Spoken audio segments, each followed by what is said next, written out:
여러분 반갑습니다. 역사탐정입니다. 이번 영상에서는 설문회자에 대한 말씀을 드리고자 합니다.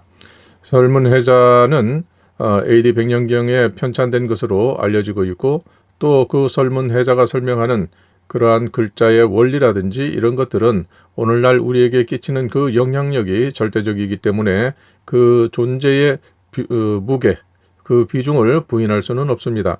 하지만 고고학의 발전으로 인해서 새롭게 발굴되는 청동 기물이나 혹은 갑골문에 나타나는 그 문자를 이해하는데 많은 도움을 주기는 했으나, 그 문자에 대한 허신의 설명에 어떤 구멍이 있다, 흠결이 있다 하는 것을 발견하게 되었습니다. 즉, 허신의 설문회자의 지위는 절대적이지만 설문회자를 새롭게 해석할 것은 새롭게 해석해야 되는 그러한 시점에 와 있다, 이렇게 볼 수가 있습니다. 그래서 오늘 영상에서는 경전맹신의 한계성, 이렇게 제목을 달았습니다.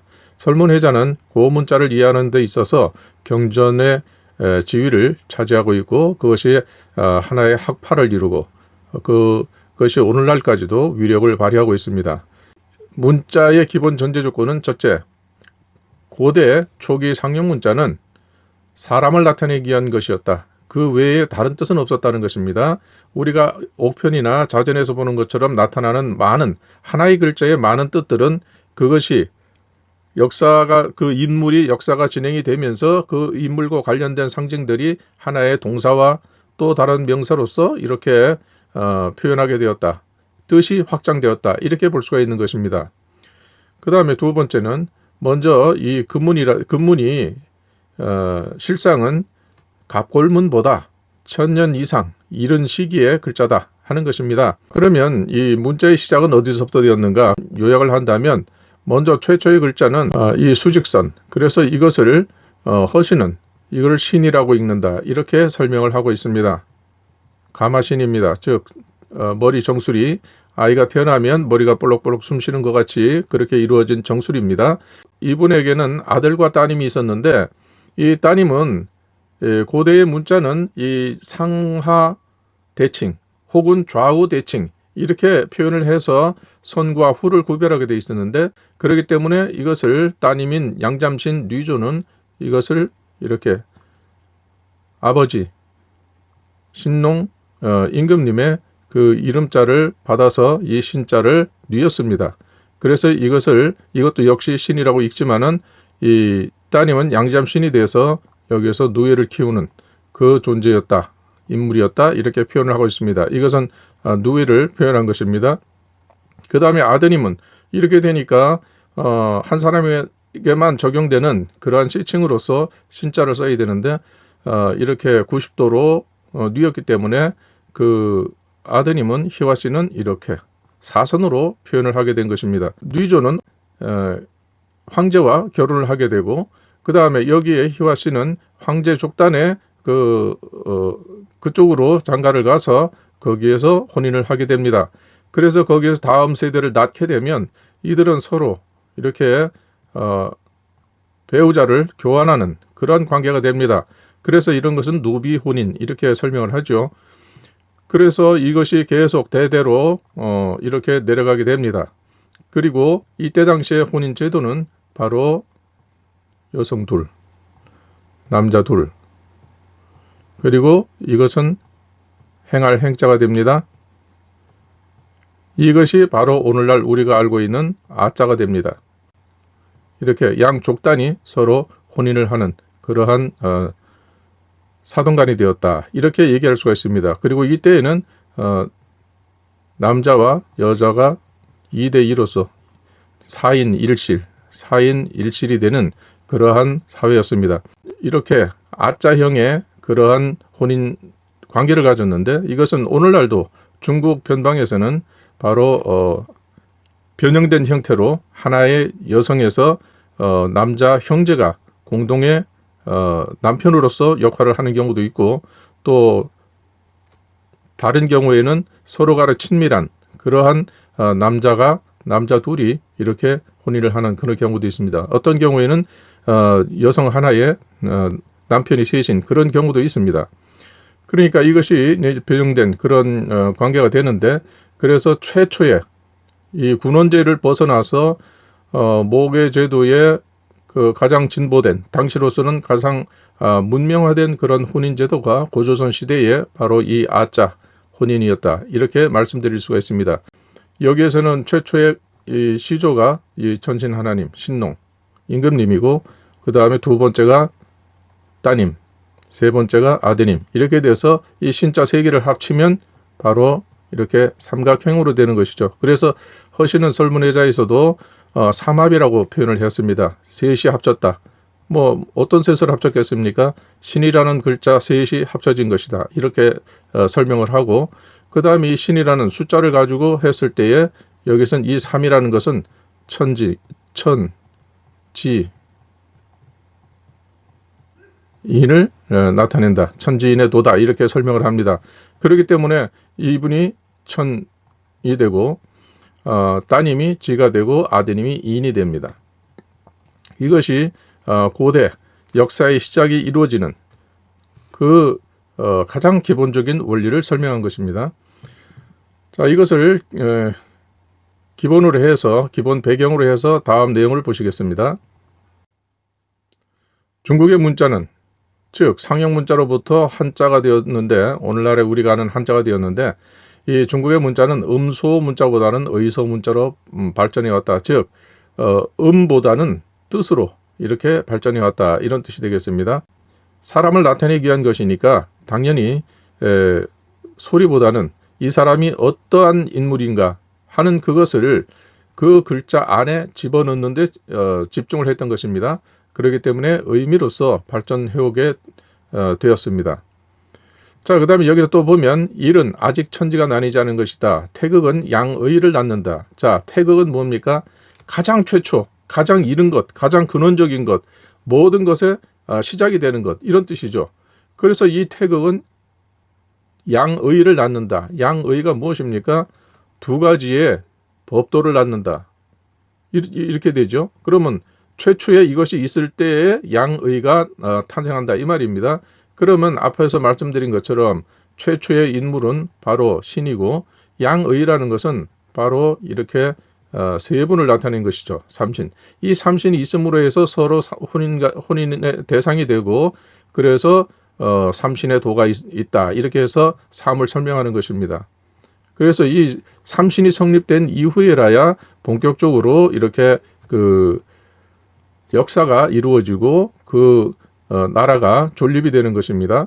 이것을 일컬어 형상 없는 형상이라고 하고 물체 없는 상형이라 한다. 반드시 가로로 쓴 것은 천지인의 기운이 사방을 가로, 이건 다 쓸데없는 얘기고, 자, 여기서 노자는 도가 일을 낳는다고 말하였다. 그런데 허신은 지금 도가 일에서 선다고 말하였으니 그것은 일을 얻은 후에야 도가 모양을 갖추기 때문이다. 자, 일에서 선다. 일이 있어야 그 다음이 성립이 된다. 이 말이죠. 그러면 이때 일은 이 뉘조를 나타내는 일이 아니라 전신 하나님을 나타내는 이 신자를 말합니다. 왜 그렇습니까? 자, 우리가 천 이것이 이렇게 글자로 상형 문자로 나타나게 됩니다. 그럼 이것은 해를 상형으로 한 것이고, 또 이것은 큰 대자입니다. 그렇기 때문에 큰 해라는 말이 되죠. 하늘천이라는 건 큰 해님을 말하는 것입니다. 해는 물리적으로 하나밖에 없는데 왜 큰 해라고 표현을 할까요? 이것은 작은 해로 표현되는 사람들이 있기 때문입니다. 그리고 수없이 많은 해님들이 있는데 그것이 바로 난생설화입니다. 그래서 우리는 아래서 태어난 존재들이다. 아래서 태어났다고 하는 것은 무엇입니까? 시조, 천신, 신농, 하나님, 그분의 자손이다. 이런 뜻입니다. 그런데 해에서 태어났다, 아래에서 태어났다 이 말을 못 믿겠다고 하는 것은 토템의 개념을 이해를 못하는 사람이 하는 말입니다. 이것을 물리적으로 이해를 하려고 하니까 이해가 될 수가 없는 것입니다. 그래서 여기서 보면 도가 일을 낳는다 하는 말은 성립이 되지 않고 일을 얻은 후에야 도가 모양을 갖춘다. 이것이 정확한 말입니다. 그러니까 천신 하나님의 이 신이라는 시칭이 있어야 그 다음에 아드님, 따님 이 글자가 나올 수가 있고 사람을 나타낼 수가 있는 것입니다. 그렇기 때문에 일에서 시작한다 하는 이 말은 바로 이 신, 천신에서 시작한다 이 말입니다. 그리고 천신 하나님은 자신의 토템이 해입니다. 큰 해. 그리고 또 큰 불이라고도 말합니다. 해는 불의 근원이니까요. 그래서 이 해와 불은 동격입니다. 그래서 신이라는 글자 대신에 큰 해를 할 수도 있고 큰 불로 표현할 수도 있는 것입니다. 그 자손들은 작은 해, 작은 불이 되겠죠. 만약 천지가 아직 나누어지지 않았다면 말로 기탁할 수 없다. 반드시 그것을 나누어야 한다면 천지는 일 다음에 오게 된다. 이렇게 천지는 일 다음에 온다. 자, 그렇죠. 천신 하나님의 이 신이라는 글자가 없다면 아드님과 따님 이 글자는 성립될 수가 없기 때문입니다.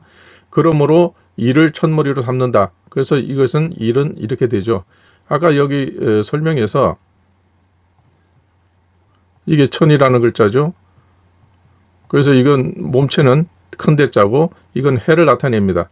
그런데 허신은 여기에서 이것을 종일대 이렇게 설명을 하고 있어요.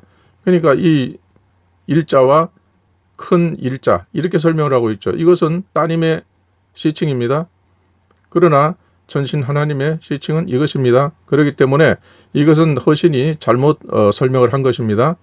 첫머리는 바로 천신 하나님, 가장 시조가 되는 이분이 첫머리가 되어야 한다. 이것이 당연한 것입니다. 그래서 이 허신의 설명을 보면 이 최초의 그 내용을 잘 이해를 하지 못하고 이렇게 후대에 변형된 그러한 내용으로 설명을 한다 하는 것을 알 수가 있습니다. 한서에서 근본을 근본으로 삼으려 한다면 수는 1에서 시작한다고 말하였다. 이것은 후대에 그렇게 결정이 된 것이고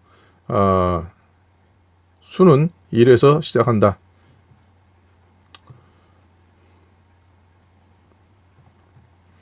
설문은 약 2000년 전의 저작으로 원본은 없고 현재 실물로 가장 오래된 것은 9세기 전반의 당초본으로 온전하지 않은 상태로 전한다.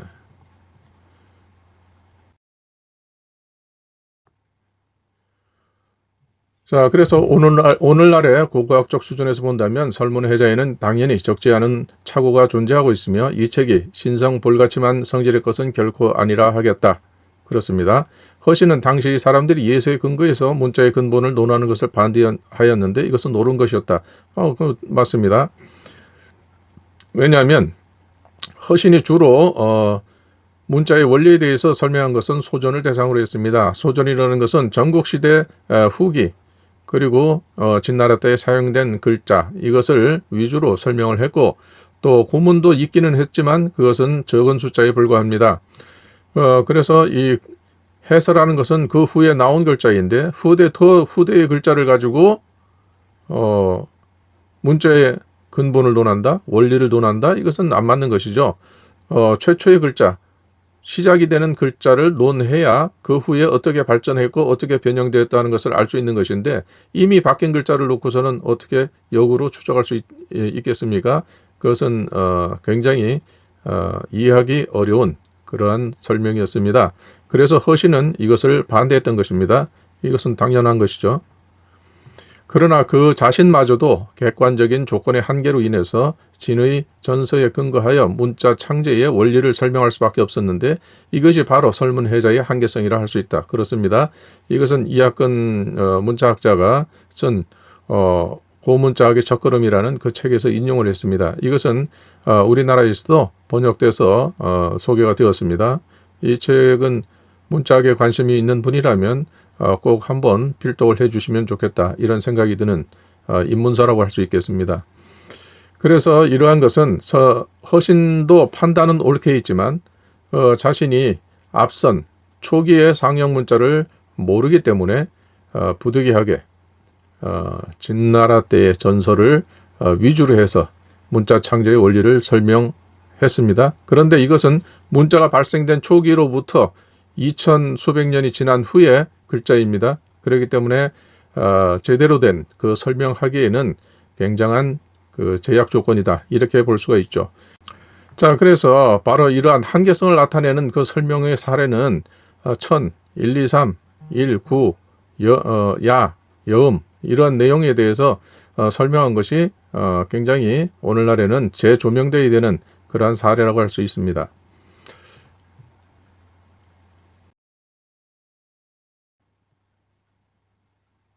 자, 그러면 여기에서 한번 다시 보시겠습니다.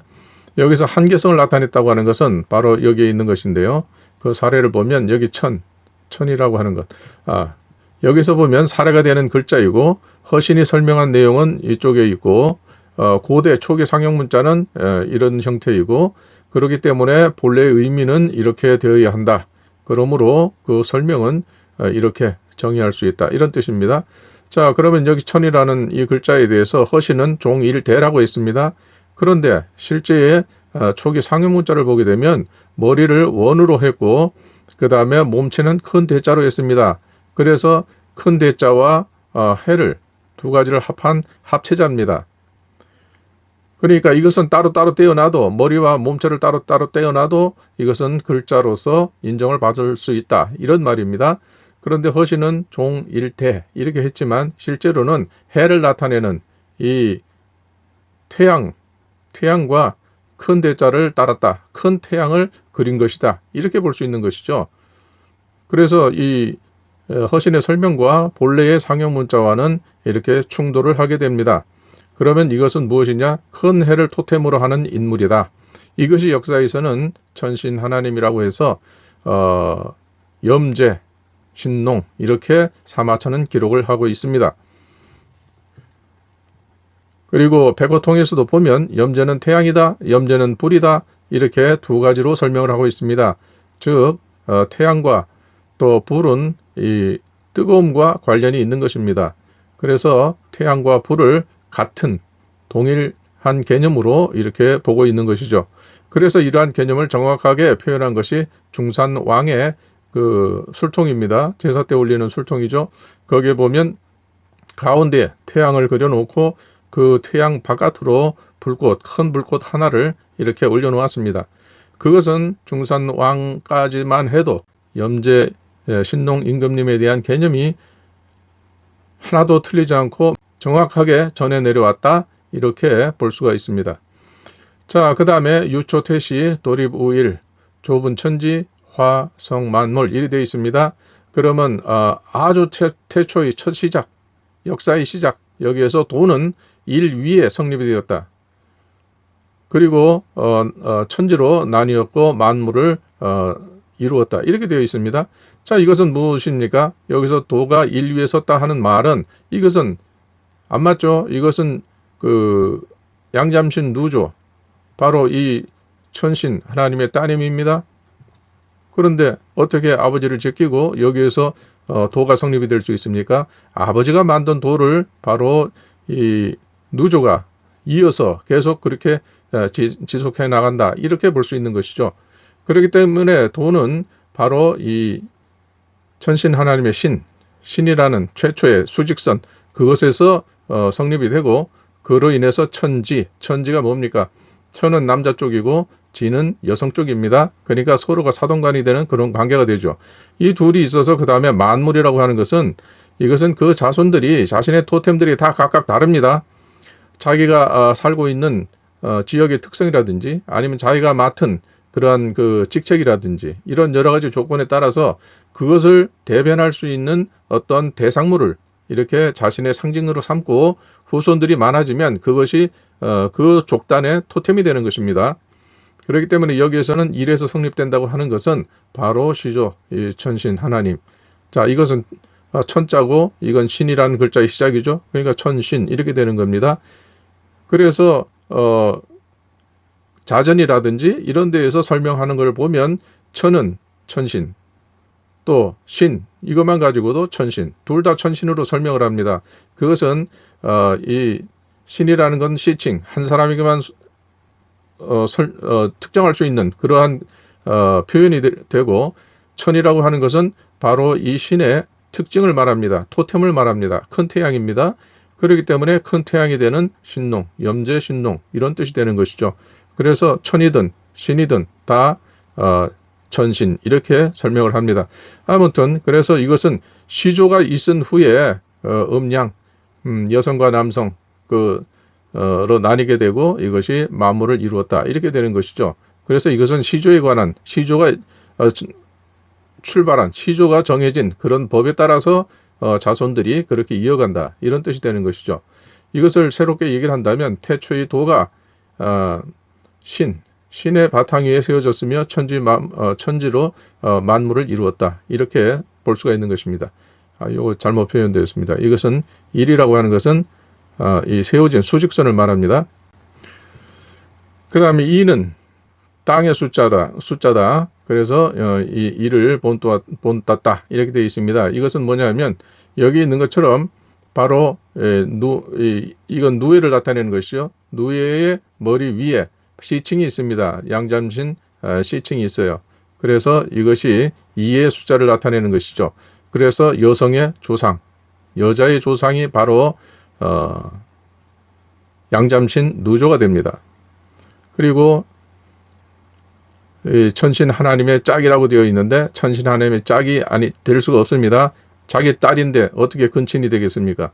그런데 이것은 그 말이 아니라 황제와 혼인을 해서 그 자손을 낳게 되죠. 그러면 다시 천신 하나님이 있는 쪽으로 그 자손과 혼인하도록 보내주게 됩니다.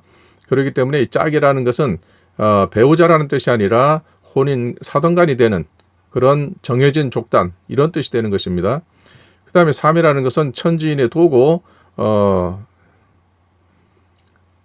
고문에서는 이렇게 익자가 붙어 있다 이런 얘기인데 자 여기서 천지인의 도 해가지고 셋을 합친 것 이것을 보고 있습니다. 그러면 이 셋을 합친 것이 바로 이 삼각형이 되는 것이죠. 이 삼각형이고 여기에서는 이 솥대로 표현되는 이 장대로 표현되는 수직선 이것이 천신 이분에 관한 것이고 양쪽으로 갈라진 것은 아드님과 따님 이렇게 되는 것이죠. 그래서 이것이 삼신을 나타내는 것입니다. 그러니까 이것은 천신, 이것은 지신과 인신. 지신은 양잠신이고 누조고 인신은 희화시가 됩니다. 그래서 이 세 분을 합쳐서 하나로 표현을 하게 되면 이렇게 삼합, 발음은 집 이렇게 허신은 설명하고 있습니다. 그러니까 신씨 세 분이 합쳐진 글자이고 이것은 하나로 이렇게 엮여서 집, 모일집, 그러니까 모인집, 즉 세 분을 모신 사당 이런 뜻이 되게 됩니다. 그렇기 때문에 여기에서 보면 천신을 나타내는 큰 해님, 천, 이 천을 가지고 허신은 이것을 일로서 이렇게 표현을 했습니다. 그러니까 이것은 틀린 것이죠. 태양을 나타내야 되는데. 자, 그래서 이것은 고대에 1, 2, 3은 이것이 기수가 될 수 있고 서수가 될 수 있기 때문에 그것은 내용에 따라서 판단을 해야 됩니다. 즉 서수라고 하는 것은 순서, 첫째, 둘째, 셋째고 기수는 개수를 말합니다. 1, 2, 3 숫자를 말합니다. 그래서 이 근문을 보면서 1, 2, 3 그 이후에 나타나는 글자들도 숫자는 기수인지 서수인지 이 판단을 해야 됩니다. 자, 이것은 언덕 구자죠. 땅이 높은 것을 말한다. 언덕. 그리고 이 언덕은 높은 땅을 말하는데 이것은 사람이 인위적으로 만든 것이 아니다. 그리고 북자, 일자가 합해진 것이다. 이때 일은 맞는 것이죠. 북과 일, 이 글자를 나타낸다. 즉 이것은 북이라는 글자는 이렇게 등 돌리고 있는 상황이죠. 그 다음에 이건 땅이 있습니다. 그러니까 이 등 돌리고 있는 이것을 북 이렇게 하죠. 이건 배자로도 읽을 때가 있습니다. 즉 등 돌려서 배신한다 이 말이죠. 다시는 안 보겠다 이런 말이 되겠죠. 그 다음에 이것은 일이다. 누조를 말하죠. 일이면서 이 일은 땅을 말한다. 땅. 그래서 남자는 하늘, 여자는 땅. 그래서 남자는 하늘, 여자는 땅. 여기에 이렇게 표현이 되어 있죠. 그래서 이건 뭐 하늘과 땅 이것은 성차별을 하는 것이 아니라 이 역할을 말하는 것입니다. 그래서 여기서 보면 그냥 말 그대로 이것을 땅 이렇게 볼 수 있지만 이것은 천지인 할 때 천신, 지신, 인신 할 때 바로 이것을 나타내죠. 이 여자를 두고 두 사람이 등 돌리는 그런 상황을 나타낸 글자입니다. 그럼 왜 등을 돌렸을까? 앞에서는 2대2의 푸나르와 그런 사회였지만 어느 순간에 고조선 말기에 가면 이 시대상이 변해서 이것을 1대1의 그 부계 사회로 전환시키는 시도를 하게 됩니다. 그렇기 때문에 기존에 그 당시에는 2대2로 이렇게 남편 둘에 아내가 둘이었는데 1대1로 바꾸게 돼버리니까 그러면 이제 배우자를 한 사람씩 선택을 해야 되죠. 그러면 동일한 배우자를 놓고 서로가 경쟁을 한다 그러면 그때는 이거 뭐 친밀했던 관계가 이 적으로 변할 수가 있는 것이죠. 그래서 그러한 그 당시의 시대상을 반영한 글자다 이렇게 해석을 하기도 합니다.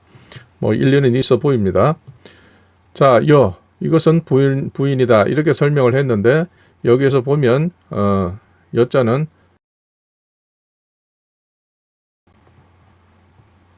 이렇게 되어 있죠. 그러니까 이건 사람을 나타내는 것이고 이 머리 쪽에 이것은 누의 두 마리를 나타낸 것입니다. 양잠신을 여성의 대표로 해가지고 후대에는 다 여성들은 누에와 관련이 있는 시청을 갖게 됩니다. 그래서 두 여자를 나타내는 것이죠. 그래서 여자는 이렇게 두 사람, 고조선 시대에 두 사람이 혼인을 했던 그런 관계를 여기에 나타내고 있습니다. 그 다음에 야자를 한번 보시면 이건 큰 누에, 이건 작은 누에. 그러면 큰 누에는 고모가 되고 작은 누에는 조카가 됩니다. 그리고 이것은 결합된다는 뜻입니다.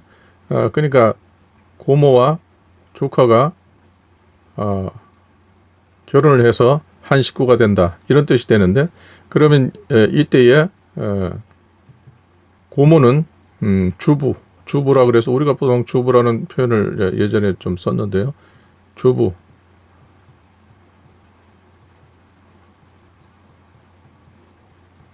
주부가 되고 이 조카는 종부가 됩니다.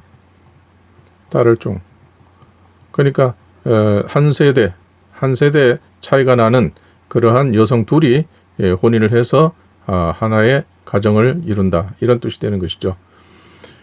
자, 그래서 여기서 보면 바로 이 여자나 야자나 이것이 다 누에를 상징으로 하는 여성을 이렇게 둘을 본따서 만든 글자다 이렇게 볼 수가 있습니다. 그래서 누에와 결합한다는 의미의 이런 둘러싼 그러한 글자가 야자로 표현이 되어 있습니다. 다음과 같이 말씀을 드릴 수가 있습니다. 설문에서 고문을 창일이 만든 글자로 인식한 것은 발굴된 청동 기물에서 사용된 금문의 문자 창제 원리와 모순되는 것으로 여전히 문자의 기원에 대해서 제대로 된 인식이 정립되지 않았다는 것을 보여준다. 설문에서 창일이 뭐 문자를 만들었다는 그런 얘기를 전하고 있습니다. 그러나 이 말씀드린 것처럼 고대의 글자는 사람을 나타낸 것이기 때문에 어느 한 시대에 만들 수 있는 것이 아닙니다. 어떤 인물이 앞으로 100년 뒤에 어떤 후손이 나와가지고 그 이름을 어떤 글자로 만들 것인가 그걸 미리 알았다는 얘기밖에 안 되거든요. 그래서 글자를 뭐 동이족이 만들었느니 뭐 한족이 만들었느니 이거는 말도 안 되는 논쟁거리가 안 되는 겁니다. 그렇게 말하는 것은 문자의 창제 원리를 이해를 못하고 그냥 자기의 그 무지를 고해성사하는 것이다. 이렇게밖에 볼 수가 없어요. 자, 그 다음에 문자의 기원은 신이라는 시칭이 있고 이분이 태양으로서 자신을 토템으로 삼았고 그 다음에 이것은 불꽃 주자입니다. 이 세 가지가 기본적으로 다른 것도 있습니다. 뭐 양도 있고 발로서도 나타내고 유목민족의 특징을 나타내긴 하지만 가장 중요한 것은 이 세 가지를 기본적인 요소로 하고 있습니다. 허신의 설명에서는 앞에서 예를 든 것과 같이 이 천신, 염제신농과 따님, 뉘조를 구별하지 못하고 있음을 보여준다. 어떤 경우에는 제대로 설명하고 어떤 경우에는 잘못되어 있고 이렇게 된 것이죠. 그러나 허신은 초기의 상형부자를 본 적이 없기 때문에 뭐 그를 탓할 수는 없습니다. 그 시대의 입장에서는 최선을 다한 역작으로 설문해자를 만들었다는 것은 높이 평가해야 됩니다. 또 1, 2, 3에서 1은 천신, 2는 지신, 3은 인신으로 짝을 이루고 있지만 설문은 신과 또 이 뉘조의 이 신자를 혼동하고 있음을 보여준다. 그렇습니다. 사물 천지인으로 바르게 설명하면서도 각각의 단위 안에서는 모순된 설명을 하고 있다. 보신 대로고요. 이런 첫 글자의 설명에서 드러난 모순은 문자학의 경전이라 할 설문조차도 엄격한 검증이 필요하다는 것을 보여준다. 그렇습니다. 이상으로서 오늘의 영상을 마치도록 하겠습니다. 다음 영상에서 찾아뵙도록 하겠습니다. 고맙습니다.